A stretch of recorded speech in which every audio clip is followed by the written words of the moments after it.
तर ईव्हीएम विरोधात शुक्रवारी इंडिया आघाडी सुप्रीम कोर्टात याचिका दाखल करणार आहे। दिल्लीत शरद पवारांच्या घरी झालेल्या बैठकीत हा निर्णय घेण्यात आलाय।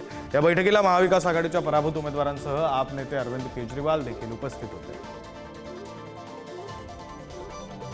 याच्यामध्ये ईव्हीएम मशीन आणि व्हीव्हीपॅट कशा प्रकारे टॅम्पर केलं जातं या संदर्भातले आमच्याकडचे पुरावे सुप्रीम कोर्टासमोर ठेवण्याचा निर्णय झाला।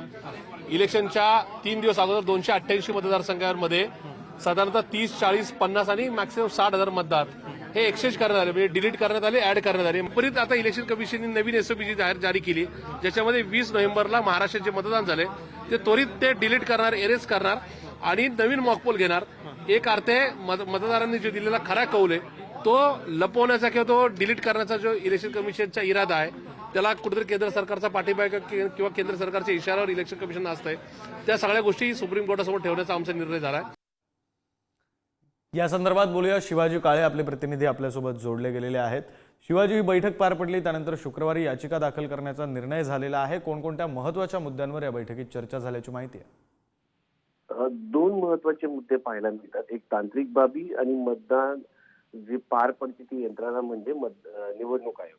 तर निवडणूक आयोगाच्या भूमिकेच्या संदर्भात सातत्याने विरोधक प्रश्नचिन्ह उपस्थित करतायत। सत्ताधाऱ्यांच्या बाजूने त्यांचं पारडं नेहमी झुकलेलं असतं असं सांगितलं जातं। मात्र मतदान यादीमध्ये जो घोळ पाहायला मिळतोय, खास करून दिल्लीमध्ये, त्याच्या दृष्टिकोनातून अरविंद केजरीवाल देखील बैठकीला उपस्थित होते आणि त्यांनी या संदर्भात आपली भूमिका जी आहे ती मांडल्याचं पाहायला मिळतंय। कारण दिल्लीमध्ये अचानक निवडणूक 2 महिन्यावरती आलेली असताना अनेक मतदारांची नावं जी आहेत ती मतदार यादीतून गायब झाली आहेत।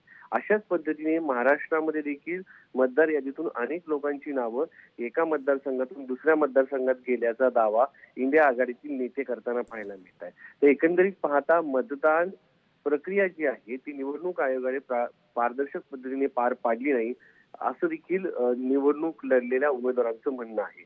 दुसरीकडे काही ठिकाणी आता निवडणूक आयोगाने यावरती स्पष्टीकरण दिलंय की वोटर स्लिपची संख्या, व्हीव्हीपॅटची संख्या आणि झालेलं मतदान हे समान भरलेलं आहे।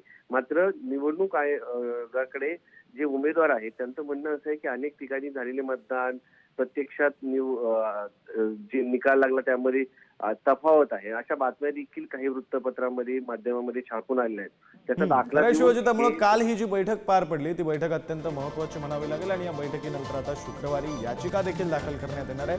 धन्यवाद तुम्ही दिलेल्या सविस्तर माहितीसाठी।